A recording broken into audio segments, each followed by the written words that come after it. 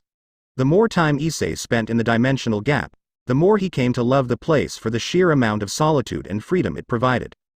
Now on his 6th day of training, he was adamantly working to perfect his Longinus Smasher courtesy of Ddraig's suggestion. Upon achieving success after several hours, he finally managed to fire the overpowering blast into the distance. Right as he fired it, however, a rift actually opened up in front of his attack. Issei and Ddraig could only watch with utter horror as the Longinus Smasher fired in a colossal green beam towards the opening rift. From the rift, a massive red dragon over 100 meters long came through. It had 4 colossal wings and looked like a western dragon. The creature's golden eyes glowed with intensity as it did a barrel roll, dodging the Longinus Smasher beam in a sharp turn. Issei gawked with disbelief as the enormous red dragon flew over him, letting out a loud vrooming shriek. Great Red flew over and around him in a circle as his eyes locked onto Issei in his juggernaut drive. Ddraig, what the hell do we do? Issei asked seriously as the colossal dragon began to snarl and vroom loudly. What the fuck are you staring at? Great Red demanded as he flew around in front of Issei, looking down at him with a stoic glare. To say he was intimidated by the Great Red Dragon of Dragons was an understatement. Issei had no idea what to say, but thankfully Ddraig spoke for him. We were just training, Great Red. Forgive my partner for getting in your way. Ddraig, huh? Now I recognize you. I thought I made it clear the last time that we ain't friends just because we're both red dragons. Get out of here unless you have a death wish. This is my turf. Great Red said in a low, delinquent tone. To Issei, the dragon reminded him a lot of a Bosozoku, which seemed unusual for a mythical creature of legend. We'll leave, Great Red, Ddraig announced with evident relief in his voice. Not so fast. What are you even doing in here? I don't like shady business, the dragon grunted. We were training, Great Red. I was doing it here, so I could keep my identity as the Red Dragon Emperor a secret, Issei explained to the Titanic dragon. Just call me Red. None of that, Great Red God Emperor, or Dragon of Dragons bullshit. I'm not some great messiah for you little whelps to gawk at, Red said threateningly. Alright, Red, no disrespect, but Ddraig and I need this place to train in secret. I honestly never expected to see you in here. I thought this place was infinite, Issei explained. HMPH, so you're training here to avoid being discovered by the angels, devils, and gods? Red asked. Issei nodded. Yeah, that's right. I want to keep my powers a secret, so they can't bother me or interfere with my life until I'm more powerful. When the white dragon finally shows up, I want to be so much stronger than him, that I ultimately crush him and everyone else. After that I just want to live my life without anyone bothering me or telling me what to do. Maybe pick up a few girls along the way too. Red started laughing as his mood immediately lightened up. Ahahaha. Now that's a pretty good reason for training here. I wasn't expecting that.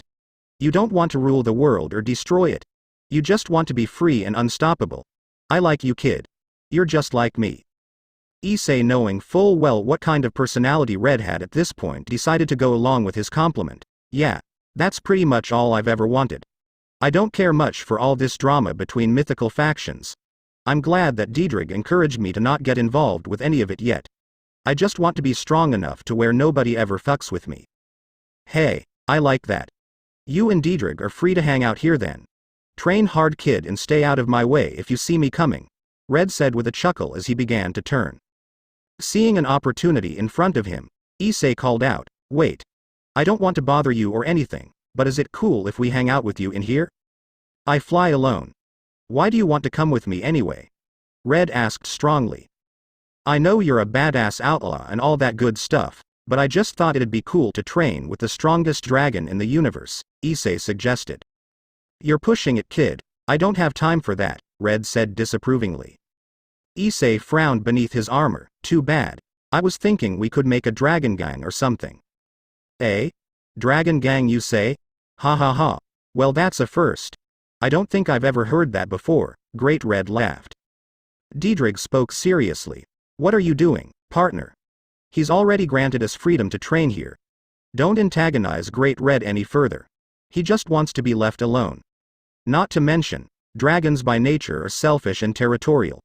The idea of them being in a gang is unheard of. What's your name? Wielder of the boosted gear and host of Ddraig? Red asked. Issei Hyodo, said teenager, answered immediately. I like the way you think. Everyone would think twice about crossing us dragons if we made our own gang to rival theirs. You've convinced me. Now we need a cool name, Red said with an unusual enthusiasm.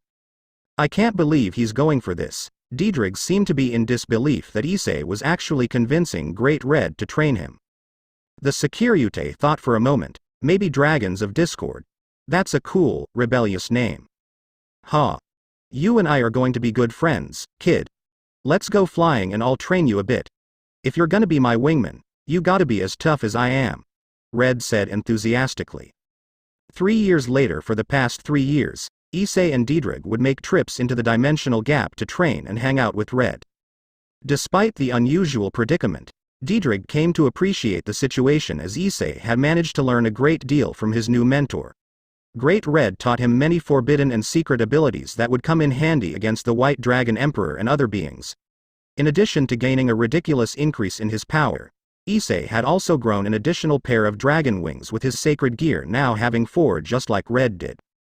Over the years of tough training and mental conditioning, he was now a rugged badass with a lean, buff physique and an incredibly desirable aura. With Great Red's training and overall mentoring, the now 17-year-old Issei Hyodo had picked up a lot of delinquent personality traits as well. His parents were quick to notice his new ways and would often try to talk to him about his life. During these long years of training, in all of his spare time, Issei had spent a lot of time and many nights away from home, which led his parents to assume he was part of a gang of some kind. When their son bought a motorcycle with unexplained money and started wearing a leather jacket everywhere, they were convinced he was involved in crime. While it saddened Issei to see his parents distraught over his behavior, he figured it was probably best for them to assume that he was simply some delinquent thug than a powerful dragon emperor capable of destroying the world.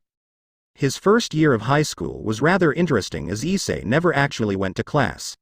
In a stroke of genius, he managed to forge paperwork that said he was hospitalized and that he had to do his schoolwork from home. He only ever showed up to take exams and would surprisingly always make perfect scores despite his lack of interest in the academics taught. Unfortunately, nothing good lasted forever as his excuses and forgery eventually ran out. Despite not really caring about school, he still had a matter of pride to finish just so his parents wouldn't go off the deep end. With a reluctant sigh, he made his way to school for the brand new second year at Kuo Academy. As he made his way to school, he rode his custom red motorcycle up to the front of campus, popping a wheelie as he entered its gates. Without a muffler on it, the two-wheeled vehicle let out a loud howling noise as Issei blasted past students, causing several to even jump out of his way in fear. Pulling up next to a sidewalk, Issei parked his motorcycle and got off it. He left his leather jacket on the bike as he began to walk away. He was used to just leaving it on his bike everywhere he went and assumed there was nobody was stupid enough to try and touch it after the entrance he just made. As a delinquent, he wouldn't even wear a helmet, which was technically illegal. Nobody had ever stopped him though, much to his amusement. His first day back to school was already starting to annoy him after he walked inside the main building. He strolled down the hallways with his hands in his pockets and an apathetic glare on his face. Much to his annoyance, however, instead of avoiding him out of fear, everyone was staring at him like he was the most interesting person they had ever seen. Some of these people had known him since he was young, but his distance and development over the past few years had caused Issei to become something of an outlaw to his peers. They barely saw him, and when they did, all they could do was gossip about how strange and scary he had become.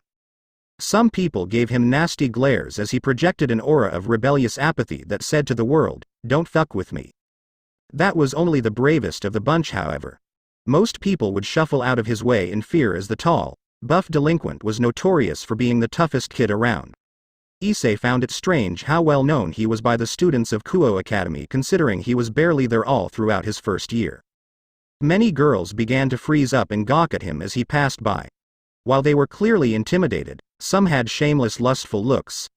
Girls were always attracted to bad boys, and according to everyone around school, he was the baddest. Issei-kun came to class today. One girl gawked loudly before blushing in embarrassment as Issei glanced at her. Hyodo-san is actually at school today. Just in time for the new school year too, he heard one of the girls say to the student council president. The dark-haired student council president adjusted her glasses as she locked eye contact for a brief moment with the passing Issei. He immediately stopped walking as he turned to face her. "What are you looking at, bucko? Nice of you to come to school. I see your health as well. It must be, considering you drove into the front gate pulling a wheelie," Sona said passively. Her tone clearly indicated that she was well aware of the fact that he wasn't actually sick during his time off. "Yeah, all healed up now," Issei replied carelessly. "I hear a lot of rumors that you're a troublemaker. Make sure you keep your nose clean or I'll get you expelled." "Understood, Hyodo-san," Sona said fearlessly. Issei looked down at her incredulously. "Is that supposed to be a threat?" The onlookers all turned to watch as Issei took a step towards her with imposing eyes. She remained calm and looked up at him blankly. "It was, I suggest you get to class. You don't want to make an enemy out of me. Keep your delinquent behavior reserved to off-campus if you would, please." "Or what?" he replied. Sona gave him a death glare, but it did little to faze Issei as he turned his back on her. "Aye, bucko. You stay out of my way and I'll stay out of yours." As Issei continued walking, a blonde boy, Saji, called out to him angrily, "Hey asshole. You can't talk to the president like that. Why don't you get your ass back here and apologize to her?" Saji tried to stop Issei as he placed a hand on the back of his shoulder. This proved to be a huge mistake as Issei immediately grabbed the guy's wrist and turned around. Saji slumped over in agony and began to cry out in pain as Issei squeezed his wrist tightly, forcing him to his knees. "Don't ever touch me again, dude, or you're losing this hand," Issei said with a passive low tone as he released his grip on Saji, causing him to fall over and grab his wrist. "Should we do something about that?" "About him?" Tsubaki said to Sona, somewhat concerned as everyone watched Issei walk away. Sona looked concerned and whispered to Tsubaki, "Saji might not be very powerful as a devil, but a normal human shouldn't be able to do that to him. I had my suspicions there was something off about Hyodo, but that was surprising. We should talk to Rias Peerage and see if they can find anything out about him. I doubt he would let anyone from the student council get near him without acting up." As he walked away, Issei felt the eyes of everyone on him. His easy manhandling of Saji proved his reputation was accurate, and it had everyone gossiping and staring like mad. "Now I know how Red feels. These cowards seriously need to stop looking at me. I knew it was gonna blow coming back here this year, but this is just insufferable," Issei thought, annoyed. After continuing for a while, he finally walked into his new second-year classroom, and was met with his sensei and class. It looked like she had already started class and he was late. She turned to face him with a stern face. "Hyodo-san." "Yeah," he said carelessly. "You're late, but seeing as how it's the first day, I will let that slide. Go ahead and take your seat," she said before turning towards the class. Right as he sat down in a corner seat by the window, Issei saw a pair of girls walk into the room. They were both incredibly beautiful, but something about them caused him to immediately tense up as if they were a threat. They spoke quietly to the teacher before she turned to the class again. Well, it seems we have 2 new transfer students this year. Go ahead and introduce yourselves, ladies. 2 in one day. That's nuts, one of the male students said disbelievingly, but at least these 2 are a couple of hotties and not some pretty boy asshole. The male student had a shaved head and seemed to be having a conversation with his glasses-wearing friend next to him about the sizes of the new girls. On some level Issei could appreciate their conversation, but he was so far removed from them that he never bothered to talk to the 2 class perverts. The transfer student with pale blue hair walked up first. My name is Tiamat Draconis. I'm from Eastern Europe. She seemed to be just as annoyed and callous towards the class as Issei, which struck him as interesting. This girl clearly had no interest in coming off as friendly or approachable. The silver-haired girl walked up next. I'm Valeria Ddraig. I'm from Northern Europe. Most people just call me Valley. I would prefer it if you addressed me as such. Wow, their Japanese is perfect, one of the girls in the class remarked with awe as she gazed admirably at the 2 gorgeous transfer students. Go ahead and sit over there, you 2. The teacher pointed to the 2 empty desks to Issei's right. As the 2 girls made their way to their seats, both immediately looked at Issei as they sat down. He normally would have been bothered by this, but something about these girls was interesting to him. They both seemed atypical for high school girls, and not just because they were foreign. Despite his curiosity, Issei decided not to look at them after a moment. Whatever they were, it clearly wasn't human, but that mattered little to him as he had grown used to detecting devils in this school. So long as he kept a low profile, they would never be able to tell that he was a dragon. After class, he made his way to lunch, but was alarmed when a smell filled his nostrils. More devils. This school reeks of them. I wonder if those transfer students were devils too? As he bought some lunch, Issei looked for an isolated place on the rooftop to eat by himself. He passively ate his food as he thought about his next trip to see Red. His inner thoughts were short-lived, however, when the pale blue-haired girl from class walked up to him. She was by herself, much to his curiosity. Issei looked at her confused as she stood there and sniffed the air. You're not human. You're not a devil. You're not an angel. You don't smell like anything. What are you? He immediately stood up and looked at the girl carelessly. I'm nothing that concerns you. Is that right? Do you even know what I am? She asked seriously. A beautiful girl asking me for a date? He said with a laugh. Tiamat couldn't help but smile at his statement. You're lucky I found that funny, or you would have died for saying that. Issei, she's a dragon. I know her. Tiamat is one of the 5 dragon kings. Please don't let her find out, Ddraig said telepathically. Why? Is she powerful or something? Issei asked telepathically. Compared to you? No, but I still owe her, and I would rather she not find out who you are unless you want her to stalk you for the rest of your life. Ddraig replied. She your ex or something? Issei asked. Not exactly, but I sort of owe her for breaking a treasure of hers. She's come after me and my hosts ever since then. Trust me, she's not the kind of drama you want to deal with, Ddraig said, concerned. So, you're just a mystery then. How interesting. You must be a devil if you're this deep into their territory and they haven't done anything to you. Or maybe an undercover angel hiding his power and scent. Whatever you are, I will find out, Tiamat said as she got really close to Issei and started to sniff him again. She immediately stopped when the voice of someone else called out, Tiamat, leave him alone. Let me do the talking here. As you say, Valley, Tiamat said curtly before backing off. Valley walked up to Issei and looked over him. I don't care what you are. Angel, devil, whatever, I'm half human myself. The name's actually Valley Lucifer. Nice to meet you, Issei Hyodo. I hear you are kind of a badass around Kuo Academy. Word is you manhandled some student council white knight earlier. Is there a reason you're introducing yourself to me personally? Issei wondered. Valley shrugged. Well, not particularly. I just thought we'd touch base with you before anything else happens at this school. I don't make it a habit of approaching people or interfering with their privacy, unlike Tiamat. I just wanted to let you know that we're not associated with the devil dens in this school. Neither am I, Issei replied casually. That's surprising, but it's good to know. If you'd like, you can join with us. You seem like the type of person worth keeping around, Valley said approvingly. Valley Lucifer, are you a devil? Issei asked curiously. Yep. A high-class devil heir. The silver-haired beauty said as she flashed 8 black demonic wings before quickly receding them. He took this moment to fully take in her appearance now. She had beautiful blue eyes, long-styled silver hair, and an aesthetically beautiful face. Her arms and legs looked very well toned, and she had a respectable bust and a really nice ass thanks to her athletic build. Issei was genuinely surprised by the reveal of her devil wings as he stared at her uncertainly. So you're a big shot devil? What is she then? Tiamat is a dragon, one of the dragon kings. Specifically, she is the Chaos Karma dragon.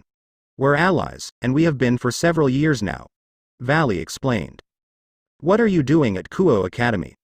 What possible reason would a super devil and a dragon king have here? Why reveal yourselves to me? Issei asked.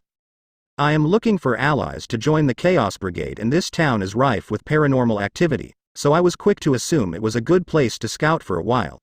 This city is mostly part of the Gremory and Seatree territories, but it's got other variables here as well, such as yourself. I honestly didn't expect to find a suitable recruit on our first day, Valley replied. That makes sense, but what's the Chaos Brigade? He asked.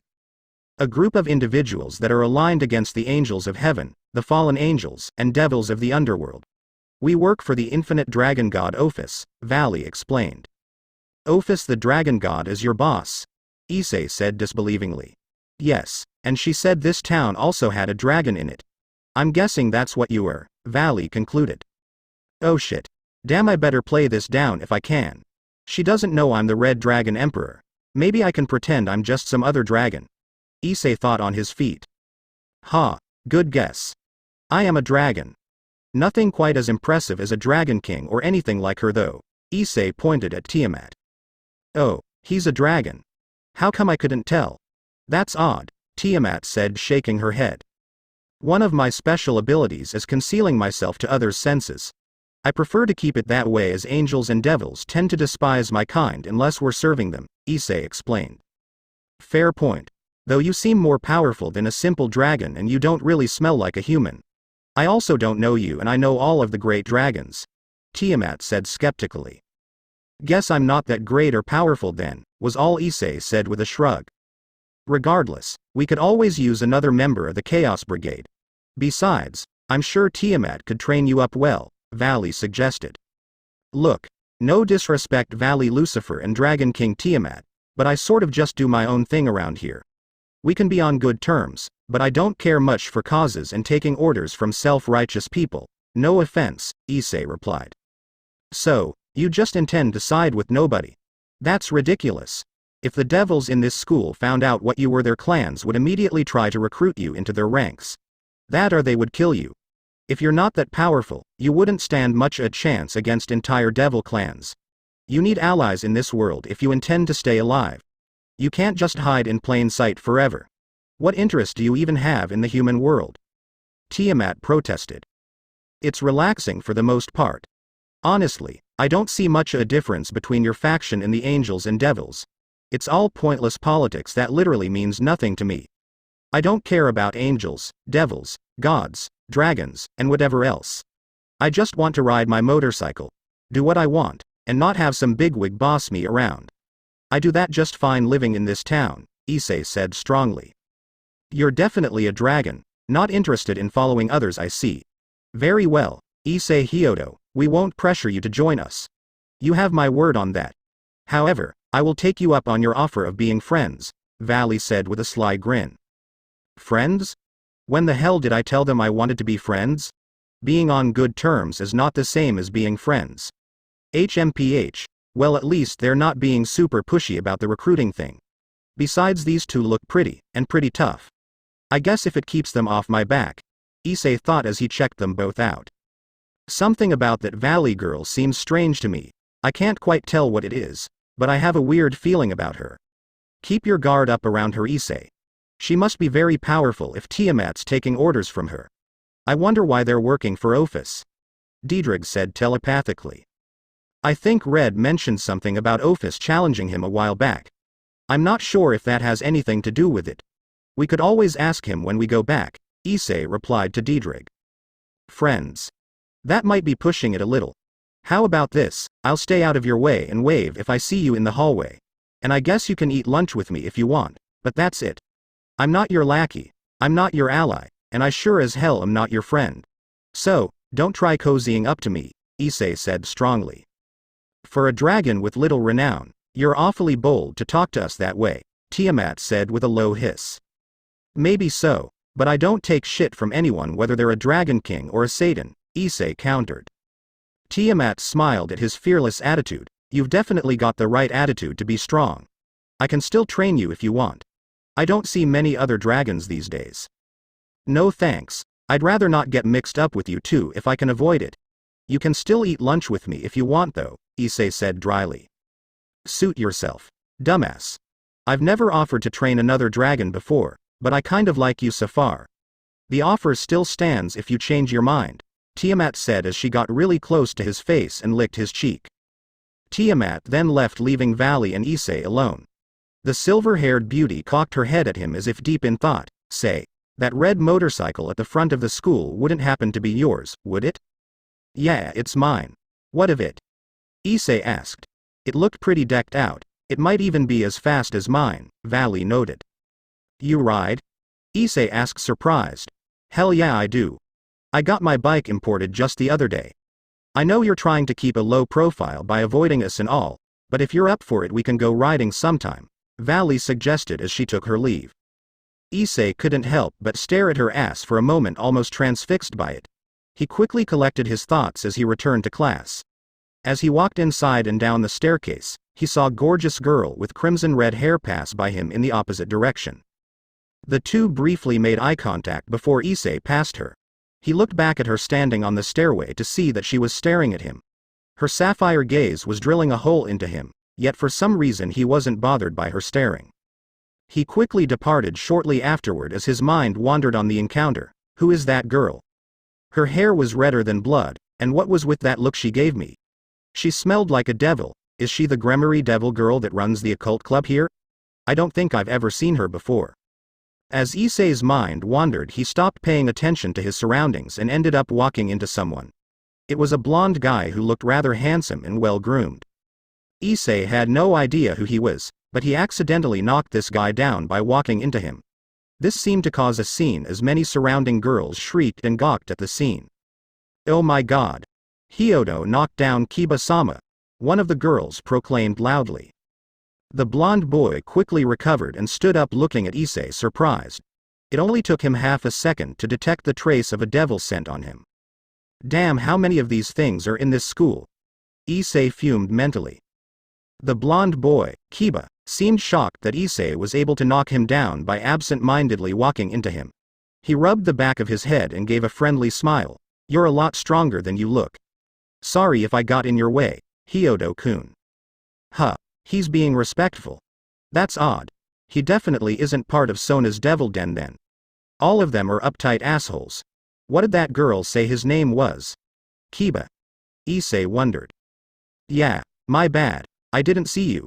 Issei replied calmly, deciding not to be an asshole to the guy. Kiba seemed surprised at Issei's lack of hostility, as did the surrounding Kiba fangirls. Well, excuse me, Hyodo-kun. Take care, Kiba replied with a smile as he took his leave.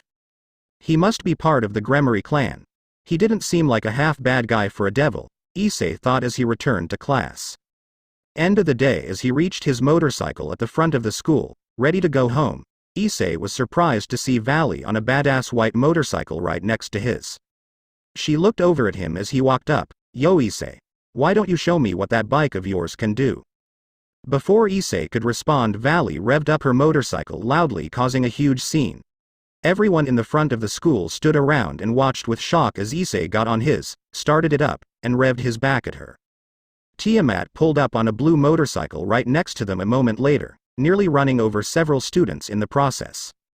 Nice bikes, Issei said with an enthusiastic grin.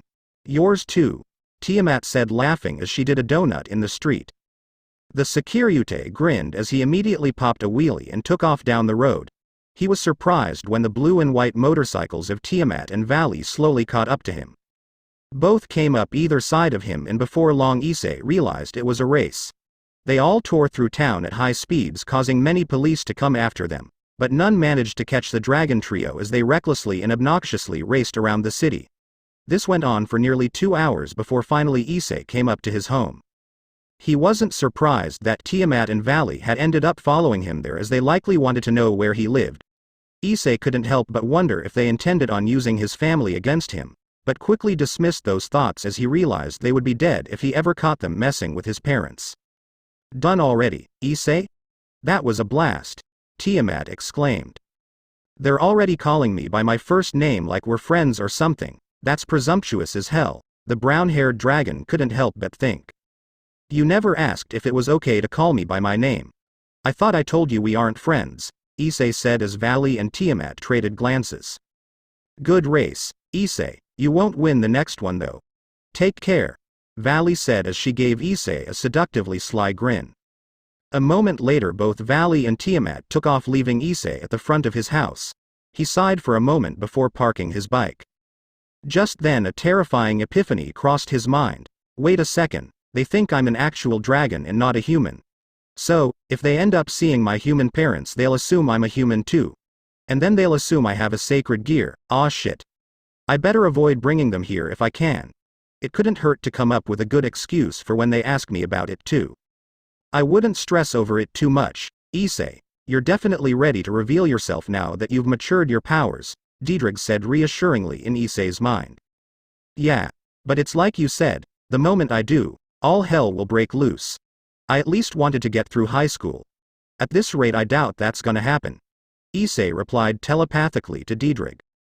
He sighed heavily as he walked through the front door, lost in thought. Both of his parents perked up with surprise as he walked inside and announced his arrival. "I'm home. We know. We heard you drive up. I hope you're doing well, Issei. We never really see you much these days. You mind if we talk, son?" his father asked cautiously. "Sure. I guess. What about?"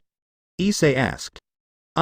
Well, your mother and I have been talking and well, we're concerned about your behavior," his father continued. "This again?" Issei sighed as he rolled his eyes.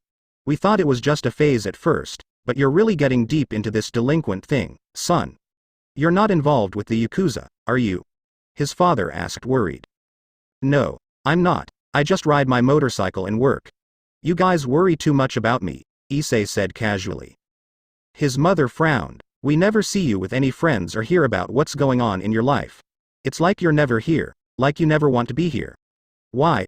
What are you avoiding, Issei? Is it us? Is there a girl or something going on? Are you in trouble?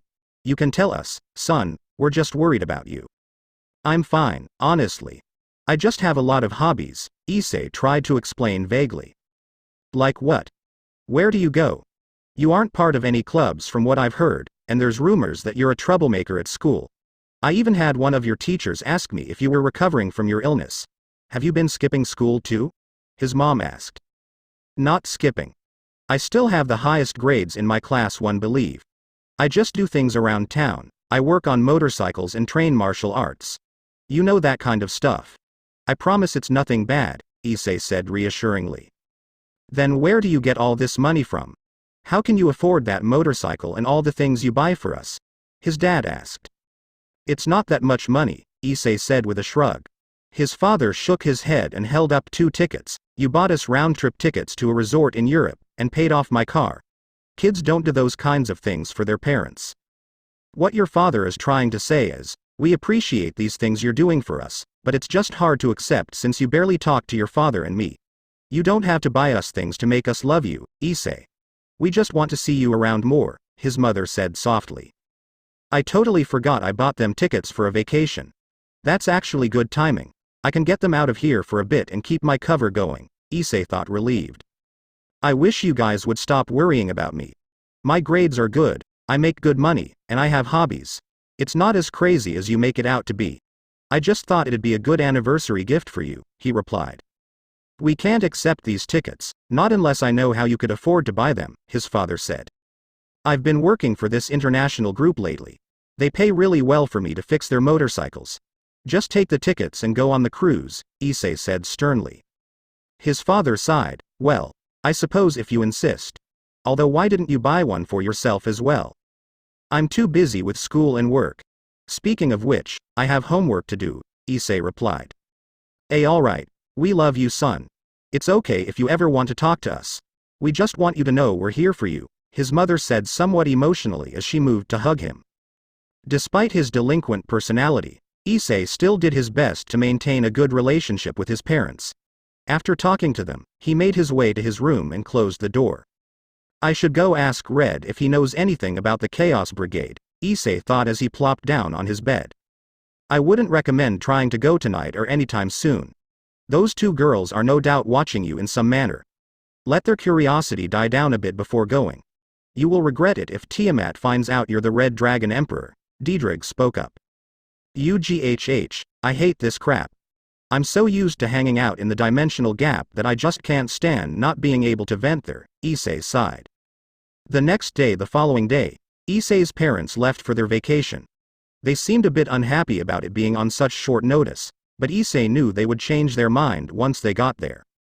He rode his motorcycle to school, and actually decided to park it more appropriately today. He was surprised when he saw Tiamat and Valley waiting by their bikes when he pulled up. Damn, are they waiting for me? Issei thought incredulously as he pulled up. Yo, Issei, about time you got here. Do you make it a habit to show up 5 minutes before class? Valley asked with a laugh. Issei shrugged, pretty much. I like to spend as little time around this place as possible. I meant to ask you yesterday, Issei, what kind of dragon are you? Tiamat asked as the three began to walk towards the school building. Just a high-level flame dragon, nothing crazy, he replied. Tiamat looked at him curiously. Is Issei your real name? He nodded, pretty much. I've never heard of a flame dragon having the ability to transform and conceal his power. You're stronger than that, Tiamat said, shaking her head. Well, I'm sort of unique, but seriously I'm nobody important, Issei replied. Valley stared at him for a moment. Hey, Issei, would you be interested in meeting Ophis? She could make you more powerful if you wanted. So much for not trying to force me to join the Chaos Brigade. These chicks are seriously being pushy, Issei thought. Technically they haven't actually asked you to join again, but this is definitely them trying to get on your good side. They're remarkably persistent. Although considering it's Tiamat, why am I surprised? Ddraig remarked. It makes sense, I suppose. Ophis did send them to this town to find a dragon and recruit people for their little faction. I wonder how she knew I was here. If we meet her, she'll immediately be able to tell I'm the Red Dragon Emperor, Issei thought concerned. I don't really have much a reason to get more powerful. I'm trying to stay out of all these wars and shit, you know. Issei tried to talk his way out of the corner. Valley frowned. Yeah, but you're a dragon. All dragons want to get more powerful, famous, and rich. Greed is in their nature. You seem too strong-willed to have no ambition or goals to get more powerful. What the hell would you know about dragons, devil? Issei said darkly. Valley sighed. No need to get mad. I'm just going off of what I know from seeing Tiamat. Hey, she's not wrong, Issei, the blue-haired dragon said with a chuckle. As the three passed into Kuo Academy's front doors, they were met with the wide-eyed stares of everyone present. Every single guy in the room was radiating envy at the sight of seeing the two new sexy transfer students following Issei.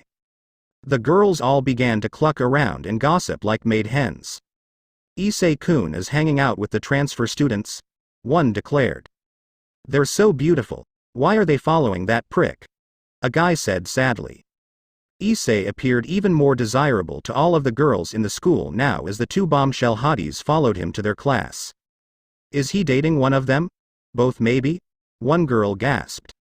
I saw them riding motorcycles away from school yesterday. Are they in a gang or something? Another said. Issei-kun is taken. How is he ever going to notice me with girls like that hanging around him? Issei overheard one girl whisper to her friends. Just a simple stroll to class, and it already seemed to be spreading like wildfire that these two girls had a thing with him. Issei found it amusing, but was slightly embarrassed because Valley and Tiamat undoubtedly heard it all too. Right before they made it to class, however, Issei noticed Sona and the gorgeous red-haired girl from the other day talking to each other further down the hallway. They both turned and stared at the sight of him, Valley, and Tiamat all walking into a classroom. Oh shit. Now the devils are going to think I'm with them. UGHH, the drama never ends at this school, Issei sighed.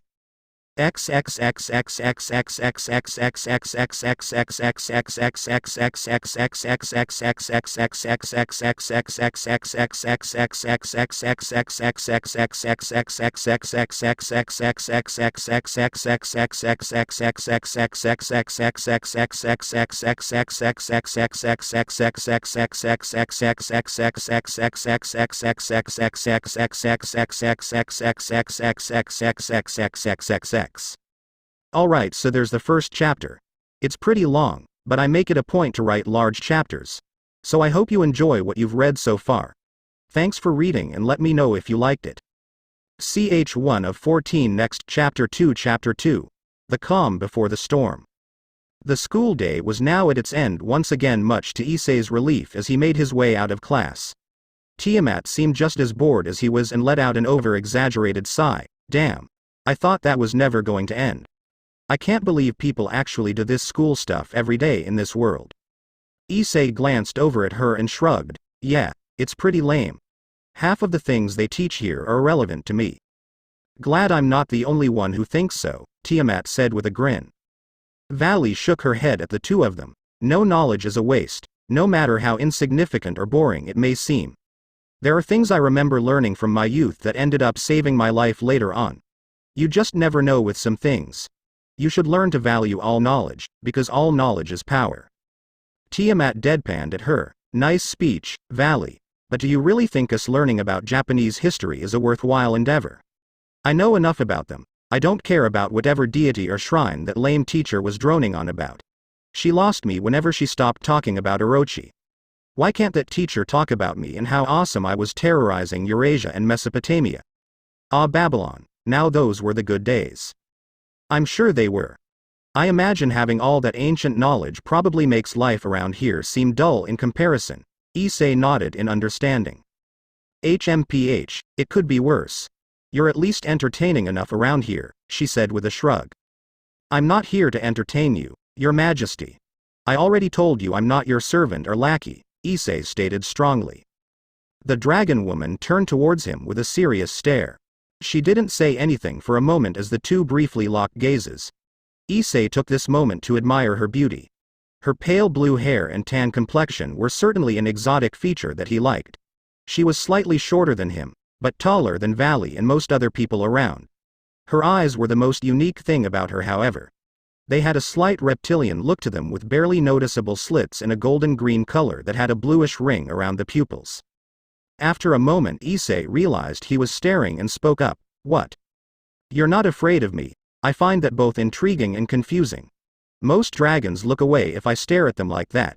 He, I admire your bravery, she said approvingly. Oh, Issei said, not really sure how to reply. What the hell was she doing, Ddraig? Issei asked mentally.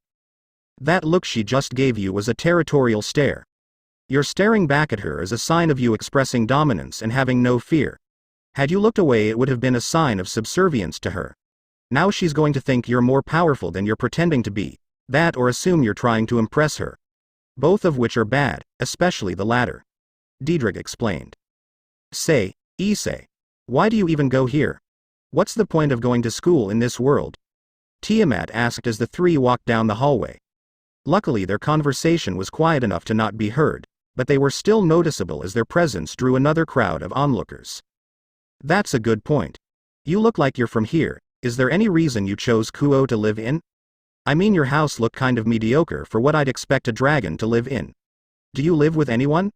Valley asked curiously as her sapphire gaze lingered on Issei for a moment. Kuo is where my family lives, was all Issei could really think to say. Your family? So are you only half dragon then? Valley wondered. Shit, why did I say that without thinking? Damn it. I might as well just play along with this. They're bound to learn about my parents and childhood sooner or later anyways. Issei thought to himself. Half? He doesn't even smell human to me, and he never said he was. He's a special flame dragon, right Issei? Tiamat said doubtfully before glancing at the delinquent. Yes and no, he sighed. Ha, is that what you meant? You said you were unique? Tiamat chuckled. You're just embarrassed you're a half-breed? Ha ha ha ha ha? Issei gave her a sharp glare and said nothing as he looked away. Hey now, don't get all offended, you're still a dragon, Tiamat said, punching him in the arm. Much to his surprise, it was way harder than he was expecting, but thankfully he didn't show any reaction to the hit. His stoicism was duly noticed by Tiamat as she grinned at his painless expression. She's testing you, Ddraig said with a horrified voice. For what? Issei asked. Unfortunately, Ddraig never responded much to his annoyance. Valley pat the brown-haired teenager on the back as they continued walking. Don't listen to Tiamat, there's nothing wrong with being a half-breed, Issei. Yeah, was all he said in response as he looked forward again. Look, we don't hold it against you for not telling us the truth about it. Half-breeds are hated everywhere. Trust me, if anyone would understand, it's me, Valley said seriously. I'm done talking about this, Issei said bluntly with a cold expression. Valley nodded her head empathetically at his demeanor before Tiamat let out another chuckle of amusement. I don't think any less of you for it, Issei. So, cheer up already, will ya? At least you're not a half-devil like Valley. The silver-haired girl sent a fierce glare at Tiamat. What was that? Huh? What? Tiamat pretended to be oblivious with a mischievous smile. Valley shook her head. Don't make me fuck you up, Tia. Hey whoa. Easy there, Ms. Lucifer. Miss me with the attitude, will ya? Geez, I thought you could take a joke by now, Tiamat responded quickly. Well, my cover story isn't holding quite as expected, but at least now I don't have to worry about them coming around the house or finding out about my parents, Issei thought, somewhat relieved. As they walked outside and made their way to the parking lot, Valley checked the time and looked serious. Oh shit, we're late, Tiamat. Late for what? Oh, that meeting with the brigade, she said, remembering halfway through her sentence. Sorry, Issei, but we don't have time to ride with you today, Valley explained as the three walked up to their motorcycles. You don't have to explain yourselves to me, I don't really care what you do, Issei said carelessly. Valley simply rolled her eyes at his statement. You're lucky we have somewhere to be or I'd beat your ass in a race today, tough guy. I guess we'll see you around. Take care, Issei waved as Valley revved up and started to drive off. Tiamat punched him in the arm again as she rode by. He had no idea why, as the dragon lady stuck her tongue out at him before taking off after Valley. After they left, Issei let out a heavy sigh of relief. Well, that was close.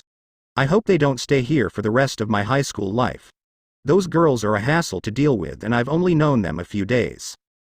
Issei chose not to think any more on the matter as he got on his bike and began to drive home. He only made it about a block or so before he decided to go eat something. Pulling into a nearby restaurant, he parked up front and quickly walked inside. The workers and customers of the establishment immediately froze up as he walked in. Issei was used to this reaction as most people assumed he was a gangster there to cause trouble or extort someone. The delinquent teen walked up to the counter and watched surprised as the entire line let him pass to the front. Geez, do I scare people that badly? He thought, somewhat amused as he walked up and ordered his food. Upon getting his meal and sitting down to eat, Issei began to wonder about how he was going to deal with his current situation. He certainly wasn't afraid of the situation, but he was dreading on how to inevitably handle with the storm of turmoil that would arise once all the devils at Kuo Academy found out who and what he was. Valley and Tiamat would also be problems. Issei couldn't help but wonder if he was going to have to kill everyone at the school at some point. Deep in his thoughts as he ate his meal, Issei barely noticed someone approach him at his table. Excuse me, are you Hyodo-san? A nervous voice spoke. Issei snapped out of his inner reflections as he noticed a girl wearing his school's uniform. He cocked his head at her, confused. She had shoulder-length blue hair, blue eyes, and a slightly androgynous-looking face. It only took him a few seconds to smell a devil scent on her, which caused him to immediately scowl. What? I apologize for bothering you outside of school like this, but I was just eating in here when I saw you walk in and was wondering if I could eat with you, she said somewhat fearfully. She was holding a plate of her own food with a bowl on it. The fact that she was even brave enough to ask him something like that was rather remarkable in his opinion. He was almost surprised she would even try, considering how confrontational Issei was with Sona Citri, one of the devil princesses in the school. Why? Did the president put you up to this? What does she want? Issei asked with serious eyes. Yes, but I didn't expect to see you today. I was going to talk to you at school tomorrow, but since you're here I just thought maybe I could talk to you now. We didn't want to upset you or make you. Can I please sit down? The girl couldn't really find the words to express her thoughts as she looked around desperately. Just sit down, people are staring, Issei said, somewhat annoyed. He immediately sent death glares to several gawking onlookers, causing them all to immediately turn around or look away. The girl sat down eagerly and placed her food in front of her on the table. There was pure silence for a moment as she ate a bit of her food. She snuck a glance up at Issei after a few moments and blushed heavily. She was surprised, however, when she noticed he wasn't even paying attention to her. She nervously fiddled with her food as she waited patiently for Issei to say something. Issei was lost in his thoughts again as he passively ate the rest of his meal. Is that poor girl dating that punk kid? How unfortunate, Issei heard an older woman say from across the room. He immediately snapped from his daze again and looked at the girl in front of him. Shit. This does look like a date, doesn't it? I thought she would have said her piece by now. Why isn't she talking? She's been sitting here for like a minute. Issei wondered. Are you just going to sit there and say nothing? If you have something to say, girl, just say it already, Issei said, shaking his head at her. Finally, after he broke the ice for her, she looked up and spoke. Sona asked me to give you a message. She wants to meet with you and talk about something important. It took you that long to tell me that. Why did you need to sit here and eat with me then? Issei immediately questioned her. She looked away embarrassed. Listen, you can tell that stuck-up princess to come ask me herself. Why would she send you to deliver some useless message to me? Was she too afraid to ask me in person? Issei said with some hostility. And no, I asked her if I could go instead, the girl said shyly. Issei crossed his arms and stared at her. Do you have a death wish or something? Why would you want to talk to me willingly? I was really curious about you. The girl finally found her spine as she began to speak normally. Is that right? He said, looking at her intensely. You took Saji down with ease. I just wanted to ask you how. The girl replied. The dragon shook his head. I squeezed his wrist and threw him on the ground. So what? You know what I'm talking about, Hyodo-san. I'm sure you know this by now, but Saji's not human. How did you do that to him? What are you? The girl asked. Look, lady, I don't have time to sit here and play 20 questions with you. So, unless you're here to confess your undying love to me or something, then there's really nothing else to be said here.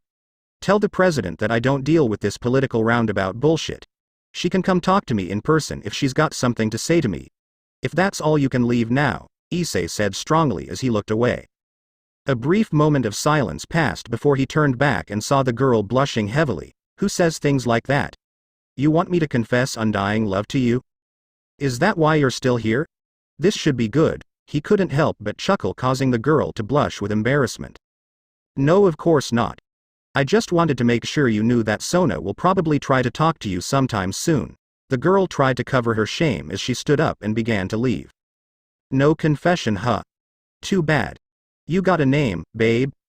Issei asked, causing her to turn around with crimson cheeks. Tsubasa Yura, I'm a third year, she said before immediately running out of the restaurant. I wasn't expecting her to fall apart like that. Girls take it so literally when I make those kinds of jokes, Issei thought, amused. He could hear the inhabitants of the restaurant gossiping about what just happened, but chose to ignore it as he left. So, she's one of the sea tree devils and my senpai too? Not a half bad looking girl even for a devil. She was respectful at least. I wonder what I would say if a girl actually did confess to me. She certainly was a bit flustered, Issei thought as he got on his motorcycle and drove home. After about 15 minutes of weaving through traffic, he was there. As he pulled up into his driveway, he was surprised to see another girl sitting on his doorstep. Damn, another one. Why won't these people leave me alone? Issei sighed as he walked up. The girl perked up upon noticing him. Are you Issei Hyodo? Yeah, and you better have a damn good reason for loitering around my house, he threatened. Oh, I'm so sorry, it's just I can never catch you anywhere else, and I found out from a friend that this is where you lived, she tried to explain. Are you some kind of stalker then? What do you want with me? Issei questioned her motives immediately. Well, it's kind of an unusual situation. I was going to try and lie to you originally, but I changed my mind today. You seem like a strong person who respects the truth in an upfront offer, so I'll make my intentions clear. My allies and I know you're not a normal human. Judging by the way the devils react in your presence, it's fairly obvious that they're scared of you. We also know that you're not a member of any devil peerage, yet you can operate freely within their territory, she explained. Issei looked at her for a moment, taking in her appearance. This girl had long black hair, purplish-colored eyes, and was deceptively cute despite what his instincts told him. After noticing her school uniform, Issei quickly realized that she was a fallen angel, as her particular school was in their territory.